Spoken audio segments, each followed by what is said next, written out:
Assalamualaikum Sampurasun Ka Sadayana. Isu tentang IKN, di mana ada sebuah media asing atau media Inggris lah ya, katakan yang mengatakan bahwa IKN will become a ghost city atau IKN akan menjadi kota hantu.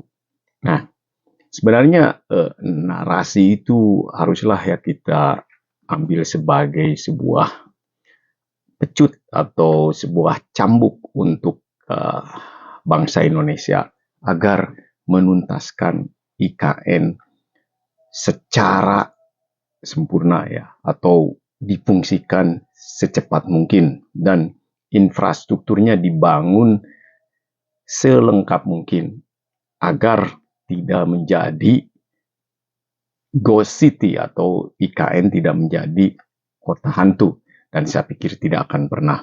Pembangunan IKN sebenarnya memakan waktu yang sangat lama. Jadi membangun sebuah ibu kota itu tidak bisa 5 tahun, 10 tahun langsung jadi. Tetapi berjalannya waktu inilah yang akan membentuk sebuah kota menjadi kota yang memang hidup, kota yang memang berjalan semestinya ya. Dan apalagi IKN itu atau Nusantara itu, kota Nusantara itu akan menjadi kota atau pusat dari pemerintahan Republik Indonesia, di mana di sana juga ada perjalanan atau masalah politik, juga perekonomian atau zona ekonomi baru akan berkembang di sana, dan juga perpaduan budaya, tradisi dari berbagai macam suku bangsa dari Indonesia.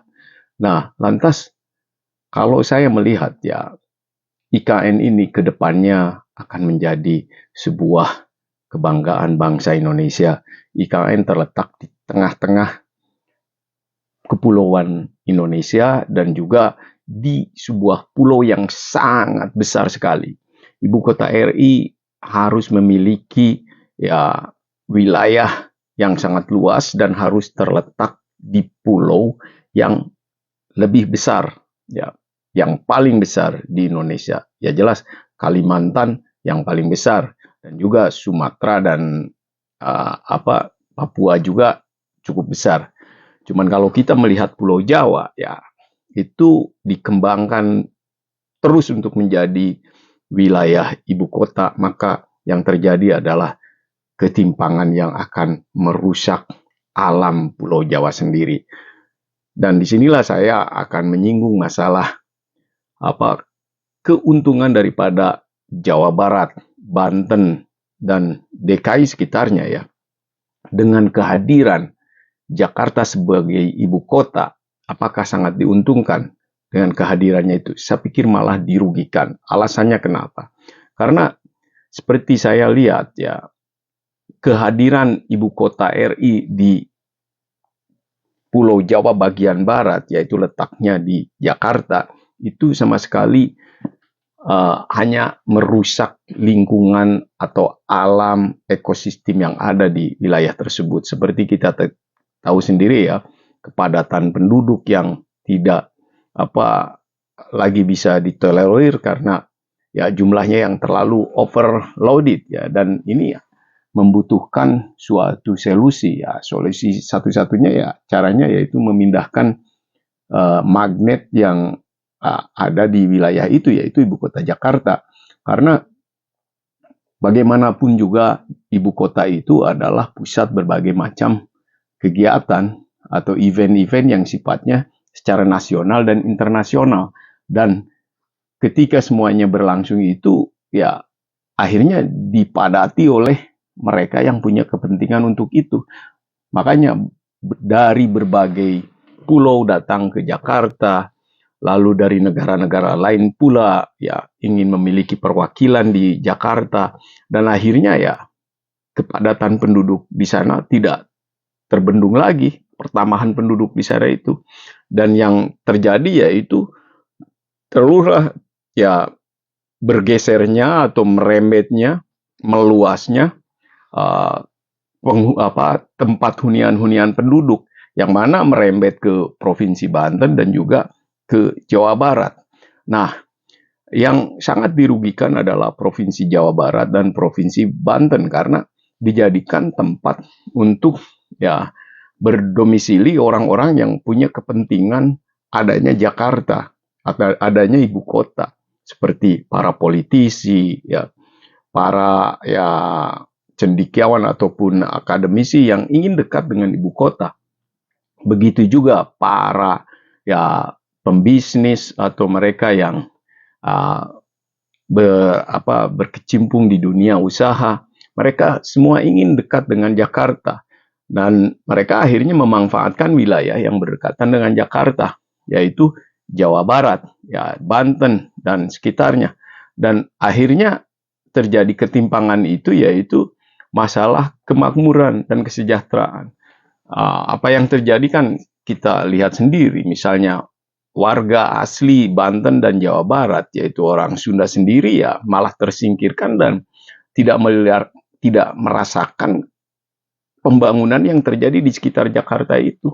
Malah yang makmur kan mereka yang benar-benar mampu memanfaatkan ya ibu kota Jakarta itu. Dan seperti kita ketahui kan kebanyakan mereka itu ya bukan penduduk asli daripada daerah sekitar Jawa Barat, Banten, dan sekitarnya.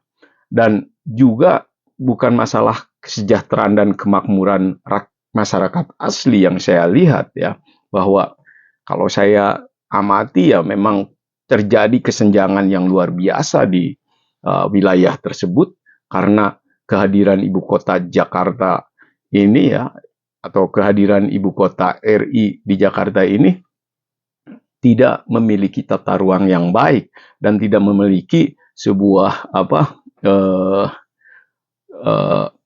perencanaan yang cukup baik dalam mensejahterakan, memakmurkan masyarakat sekitarnya, dan juga tidak memiliki ya tata ruang yang begitu ya sudah direncanakan dari dulu, karena memang Jakarta itu dulu adalah Batavia, di mana pemerintahan Hindia Belanda saat itu memanfaatkan Batavia itu sebagai pelabuhan dan juga sebagai tempat pemerintahan yang oleh Indonesia setelah merdeka dijadikan ibu kota, yang sebenarnya ibu kota Hindia Belanda itu bukan di sana. Nah, setelah Jakarta dijadikan ibu kota atau Betawi, Batavia itu dijadikan ibu kota RI, apa yang terjadi kan kesemrautan, tata ruang yang salah, yang menjadikan korban tata ruang yang tidak benar di wilayah DKI, Jawa Barat dan Banten itu, yaitu kehancuran alam Tatar Sunda, yaitu alam Parahyangan yang sekarang benar-benar kita rasakan. Saya sebagai orang Sunda melihat tata ruang atau ekosistem yang ada di Jawa Barat itu hancur sekali, rusak gitu ya. Gunung-gunung menjadi gundul, sungai-sungai menjadi menyempit, kotor, dan banyaknya wilayah-wilayah kumuh. Lantas wilayah-wilayah pertanian, perkebunan, hutan menjadi semakin sedikit karena ya dimanfaatkan atau dijadikan tempat-tempat pemukiman penduduk, industri, dan juga ya mereka-mereka yang punya kepentingan untuk hidup di wilayah sekitar daerah khusus Jakarta ini. Nah, ketika ibu kota RI pindah ke Kalimantan, yang mana wilayahnya sangat luas sekali, besar sekali pulaunya, dan juga penduduknya sangat sedikit sekali, maka di sana bisa dilakukan sebuah perencanaan tata ruang yang sangat bagus. Jangan sampai terjadi ya apa yang dialami oleh wilayah tanah Parahyangan, tanah Pasundan, yang mana sangat sulit sekali sekarang untuk membenahi tanah wilayah Tatar Sunda ini, di mana kita beruntung sebenarnya sebagai orang Jawa Barat punya gubernur Kang Deddy Mulyadi yang sangat peduli sekali, yang sangat concern sekali dengan alam Sunda, juga dengan tradisi dan budayanya, di mana ini suatu kesempatan besar jika secepatnya ibu kota RI pindah, maka Jawa Barat, Banten bisa dibenahi lagi ya, atau bisa ditata lagi, bisa dibenahi dan dikembalikan lagi fungsi-fungsi dulu yang menjadi wilayah pertanian, ya, wilayah perkebunan, hutan dan macam-macam untuk dilestarikan. Jadi yang dulunya misalnya ada perencanaan pembangunan industri ataupun perumahan di suatu wilayah pesawahan dan lain bisa dibatalkan karena saya yakin dengan pindahnya ibu kota ini ke luar Jawa, ya, ke Kalimantan yang sudah kita lakukan ini akan membantu pembenahan sedikitnya untuk Jakarta juga untuk Provinsi Jawa Barat dan Provinsi Banten, di mana juga kami bisa melindungi ekosistem yang ada di Jawa Barat yang masih tersisa dan mungkin masih bisa diperluas lagi, ya, wilayah-wilayah hijau dan juga masih bisa diperbanyak lagi tempat-tempat bertani. Dan saya yakin masyarakat Jawa Barat yang asli juga bisa mendapatkan kemakmuran dari alam daripada memanfaatkan keuntungan adanya ibu kota di Jakarta. Karena malah yang saya lihat tersisih kita, tidak mampu bersaing dan lebih baik masyarakat kembali mengelola, ya, Tatar Sunda ini untuk menjadi wilayah pertanian, perkebunan, perhutanan, peternakan dan lain-lain, dan ini bisa menjadikan masyarakat Jawa Barat, Banten dan lain-lain untuk bisa makmur daripada memanfaatkan kesempatan kerja yang ada di industri-industri manufaktur atau di pemerintahan, yang mana sebenarnya kesempatan-kesempatan ini kurang mendapat, ya, bagian yang cukup porsinya buat masyarakat asli Jawa Barat, Banten dan lain-lain. Nah, saya pikir bagi mereka yang menolak IKN ini dan selalu mengkritisi tentang IKN, saya percaya adalah mereka yang merasa diuntungkan oleh kehadiran ibu kota RI yang ada di Jakarta ini, ya, karena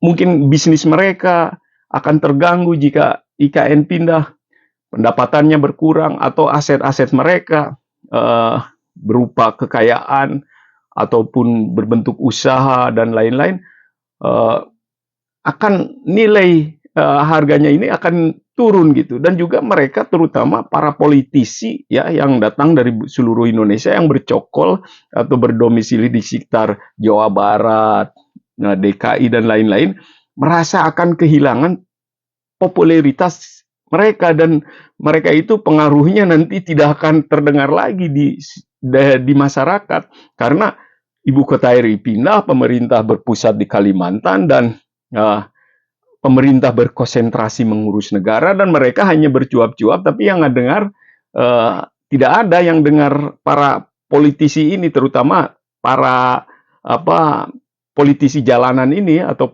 gelandangan politik ini, ya, dan yang selalu kebanyakan mereka itu selalu mengkritik kebijakan-kebijakan pemerintah, terutama masalah IKN ini, ya. Dan saya sangat setuju sekali dengan IKN ini pindahnya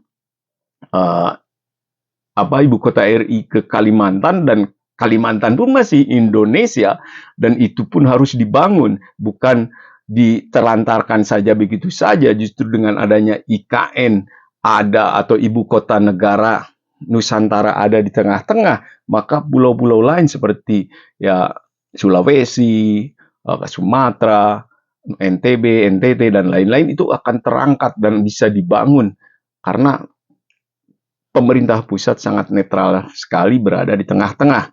Tetapi kalau kita di Pulau Jawa terus dipelihara ibu kota ini, ya, yang terjadi adalah kehancuran Pulau Jawa.